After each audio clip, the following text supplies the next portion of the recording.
সেজন্য আর ওতে লম্বা করতে যাচ্ছি না। আসল হাদিসের মাসলা কি ছিল? আসল মাসলা কি আসেনি, তখন শুধু ওলির কাছের আর দূরের এগুলিতে থাকলো। ওলি ছাড়া বিবাহ হয় না, এটা হচ্ছে হাদিসের ভাষা, তাই না? এটি হচ্ছে তিন ইমামের মত। এই বিষয়ে ইখতিলাফ রয়েছে অধিকাংশ ওলামা, মুহাদ্দিসিন, সকল প্রায় মুহাদ্দিসিন। আর তিন ইমাম মানে ইমাম মালিক, শাফি, আহমদ, তারা বলছেন যে আন্নাল ওয়ালিয়া শারতুল লিসিহাত আকদিন নিকাহ, বিবাহ বন্ধন শুদ্ধ হওয়ার জন্য ওলি শর্ত, ওলি ছাড়া বিবাহ হয় না। ওয়াজাহাবাল ইমাম আবু হানিফা ওয়াতবাহু, ইমাম আবু হানিফা আর তার অনুসারী মুকাল্লিদিনরা বলছেন এলা আন্নাহু লা ইশতারাত, অভিভাবকের শর্ত নেই, অভিভাবক ছাড়াও মেয়ে বিয়ে যদি সাবালিকা হয়, বিয়ে বসে যায় তো বিয়ে হয়ে যাবে। অধিকাংশ ওলামাদের দলিল কি আর ইমাম আবু হানিফার বা দলিল কি, একটু দলিলটা আপনাদেরকে টাচ দিচ্ছে, বিস্তারিত না বলবো। অমিন আদিল্লাতিহিম, প্রথম কথা অধিকাংশ ওলামা, তিন ইমাম এবং মুহাদ্দিসিনরা, তারা যে বলছেন যে ওলি ছাড়া বিবাহ হয় না, ওয়াহুজ্জাতুহুম আদিল্লা কাসীরা, তাদের অনেক দলিল রয়েছে, তাদের অনেক দলিল রয়েছে। ওয়াহিয়া মাসআলাতুন খিলাফিয়াতুন ফিল, এই মাসলায় ইখতিলাফ রয়েছে। আর আবু হানিফা এবং তার অনুসারী যারা মুকাল্লিদিন, তাদের দলিল হচ্ছে কিয়াসুন নিকাহি আলাল বাই ফাইন্না লিল মারআতি আন তাস্তাগিল্লা ওয়া তাবিয়া মা তাশাউ মিন মালিহা, বলছে তারা কিয়াস করেছে। তো কিয়াস করলো হাদিস থাকা সত্ত্বেও, তার মানে আমরা কোনো খারাপ ধারণা ইমামদের সম্পর্কে রাখবো না। হয়তো লা নিকাহ ইল্লা বিওয়ালিয়িনের হাদিস পৌঁছেনি সেই জামায় নাই, 80 হিজরিতে তার জন্ম, 20 বছর তো একটা সাধারণ একটা আলেম হইতেই লাগে। তাহলে 100 হিজরি থেকে 150 পর্যন্ত, 150 হিজরিতে ইমাম আবু হানিফার ইন্তেকাল, হয়তো সেই যুগে হাদিসের এই চর্চা হয়নি, বুখারীও লেখা হয়নি, মুসলিম কোন হাদিসের কিতাব লেখা হয়নি, আর এই হাদিসের সফরগুলো শুনে হাদিস পৌঁছেনি। কিন্তু মাসলা বলতে হবে, জনসাধারণকে ফতোয়া দিতে হবে, তখন তিনি ইজতিহাদ করতে গিয়ে কিয়াস করেছেন, কিয়াসের আশ্রয় নিয়েছেন, যুক্তির আশ্রয় নিয়েছেন। কিয়াস মানে যুক্তির আশ্রয় নেওয়া, সাধারণভাবে বোঝানোর জন্য। কিয়াস একটি অস্পষ্ট মাসলা, দলিল পাচ্ছে না, ক্লিয়ার দলিল পাচ্ছে না। আর একটা এই ধরনের এর মতোই মাসলা, তাতে স্পষ্ট দলিল আছে, তখন যেটার স্পষ্ট দলিল আছে ওই মত বা ওই ফতোয়ার ওপর কিয়াস করছি, যেটার অস্পষ্ট দলিল বা দলিল পাচ্ছি না সেটাকে, যেটা দলিল খুঁজে পাচ্ছি না সেটাকে কিয়াস করবো কিসের ওপর? এমন একটা মাসলার উপর যেই মাসলার দলিল প্রমাণ আমাদের কাছে আছে, এটা হচ্ছে কিয়াস। তো সেই যুগে হয়তো হাদিস ছিল না, অবশ্যই হাদিস যদি সহিহ সনদে পৌঁছে আর হাদিস যদি পেয়ে যান তো হাদিস অস্বীকার কখনো করবেন ইমাম আবু হানিফা রাহমাতুল্লাহ আলাইহি, এটা হচ্ছে আমাদের ভালো ধারণা। কিন্তু কিয়াসের আশায় কেন নিলেন? হয়তো হাদিস পৌঁছেনি। কিয়াসটা কি বলছেন যে একজন মহিলা ব্যবসা বাণিজ্যের ক্ষেত্রে, কেনা কাটার ক্ষেত্রে তার নিজের ব্যক্তি মালিকানায় পয়সা আছে, বাপের অনুমতি নিতেই হবে? বলেন, বাপের টাকা নেই নিশু, মেয়ে চাকরি করে, হ্যাঁ মেয়ে চাকরি করে, অথবা মেয়ের বিজনেস আছে, আর বিজনেসে ভালো ইনকাম করে, কেনাকাটা করবে, প্রত্যেকটার ক্ষেত্রে বাপের অনুমতি নিতে হবে যে এটা কিনবো কিনা, এটা বেচবো কিনা, এটা কিনবো কিনা, বেচবো কিনা। হ্যাঁ, এটা কেউ বলে না, ইমাম শাফিও বলে না, মালিক বলে না, আহমদ বলে না, আবু হানিফা বলে না, কেউ বলে না। বলছে যে এটাতে যখন সে স্বাধীন, নিজের ধন সম্পদে সে তার পুরো নিয়ন্ত্রণ রাখে, তাসাররুফ করতে পারে, তাতে যদি আমার পয়সা আমি দান করবো, বাপের অনুমতি নিতে হবে। আমি আমার নিজের চাকরি করে ইনকাম করি, আমি ইসলামিক সেন্টারে দান করবো, আমি মসজিদে দান করবো, আমি এতিমখানায় দান করবো, বাপের অনুমতি নিতে হবে? না দিতে হবে না, না প্রয়োজন নেই, কারণ বাপের পয়সা দান করছে না। বাপের পয়সা দান করলে তখন অনুমতি আবশ্যক।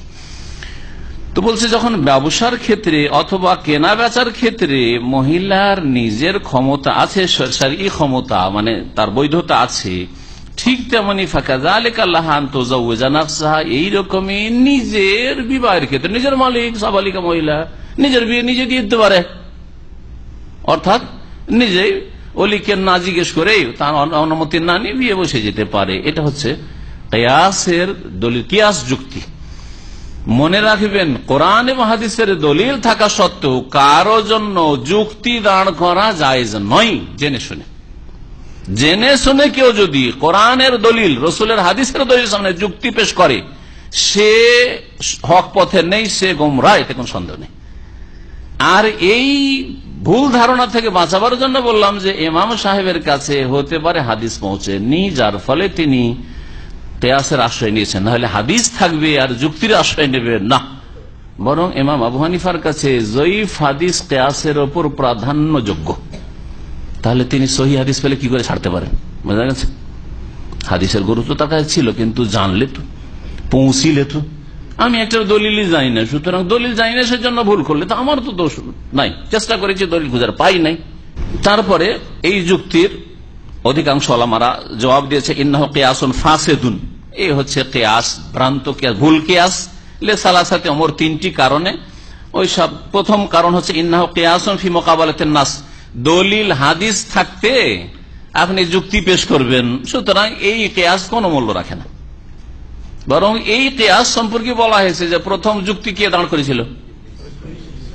আল্লাহ বলেন উসজুদু লি আদম, এটা হচ্ছে শরীয়ত দলিল, কাকে সিজদা করতে হবে? আদমকে। আর জিন কি বলল? ইবলিস, যে আমি তার চাইতে সিনিয়র বেশি, আনা খায়রুম মিনহু, ওকে মাটি দিয়ে পয়দা করা হয়েছে আদমকে, আর আমাকে আগুন দিয়ে, আগুন ওপরে যায় মাটি নিচে নামে, এটা ঢিল ছড়ে নিচে আসবে, আমি কেন সিজদা করবো, আমি কেন ঝুঁকবো, সে ঝুঁকুক।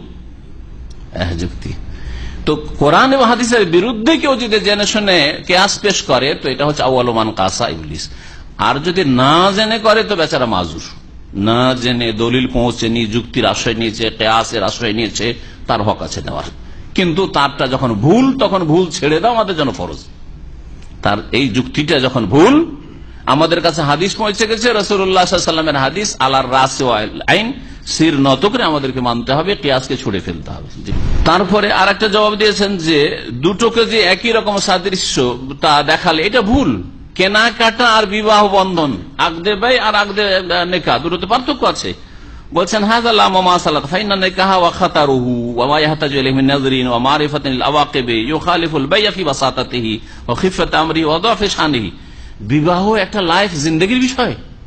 60, 70, 80 বছর কি 100 বছরই বাঁচবে, এর সাথে সংসার করতে হবে? হ্যাঁ, তাহলে এই বিষয়ে দূরদর্শিতা, তারপর চারিদিক থেকে বিষয়টাকে স্টাডি করা যে এখানে বিয়েটা ঠিক হবে কি হবে না। মেয়ে আবেগী হইতে পারে, মেয়েদের স্বভাব আছে কিছু, মেয়েদের যেহেতু দুর্বলতা আছে, আল্লাহ পাক সৃষ্টিগত দুর্বলতা রেখেছে, মেয়ে সামান্য একটা ভালো কিছু দেখে লাফিয়ে যেতে পারে।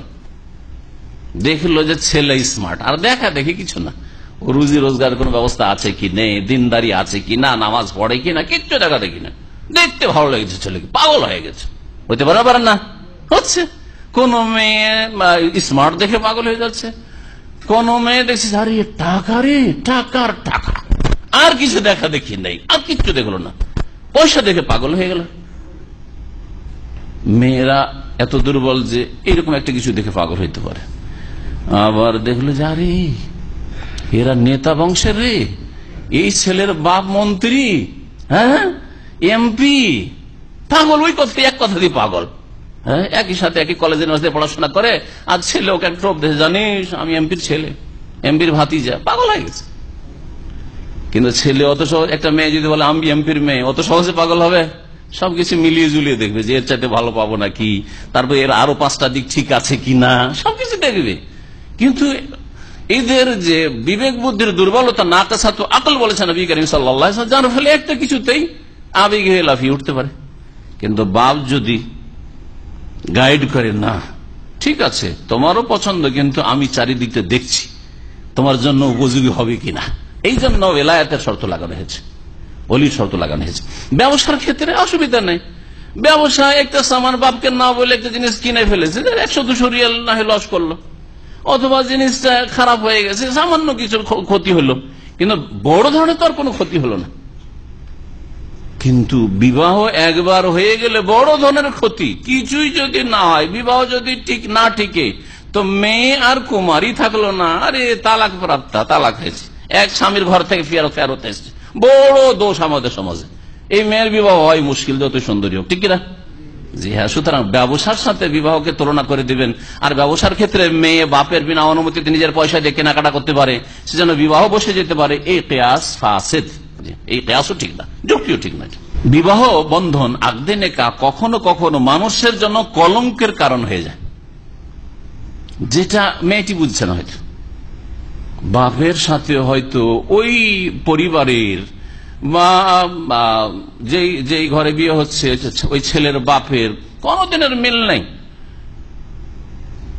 অথবা বিভিন্ন দিক হতে পারে, ওদের মধ্যে ওই বংশে এমন কিছু দোষ আছে যে যদি লোকেরা জানে যে অমুকের মেয়ের ওই ঘরে বিয়ে হয়েছে, আরে এইরকম ঘরে এইরকম পরিবারে বিয়ে দেয়, ওরা তো খুনি, ওই বংশ তো অমুক ডাকাত। বলেন যে একটা সম্ভ্রান্ত মানুষ, একটা পরেশগার মানুষ, তার মেয়ে যদি বিনা ওলিতে বিবাহ ডাকাতের ঘরে গিয়ে, বাপ ডাকাত অথবা চাচা ডাকাত, তারপরে বলবো ডাকাতের বংশে বিয়ে হয়েছে, অমুকের মেয়ে সম্ভ্রান্ত লোক, আলেম মানুষ, পরেশগার মানুষ, আর ডাকাতের বংশে বিয়ে দিয়েছে, বলবে না? তাহলে কলঙ্কের কারণ হইতে পারে। সুতরাং বিয়ের ক্ষেত্রে মেয়েকে এইরকম ছেড়ে দেওয়া যাবে না যে ও ব্যবসা বাণিজ্যের মতো নিজেকে বিক্রি করে দিতে পারে, যেখানে বিবাহ বসতে পারে না। এটা হচ্ছে তৃতীয় কারণ। কিসের? এই কিয়াস যুক্তিসঙ্গত নাই, অযৌক্তিক কিয়াস। এই কিয়াস ব্যবসার উপর বিবাহকে কিয়াস করা কিয়াসে ফাসিদ।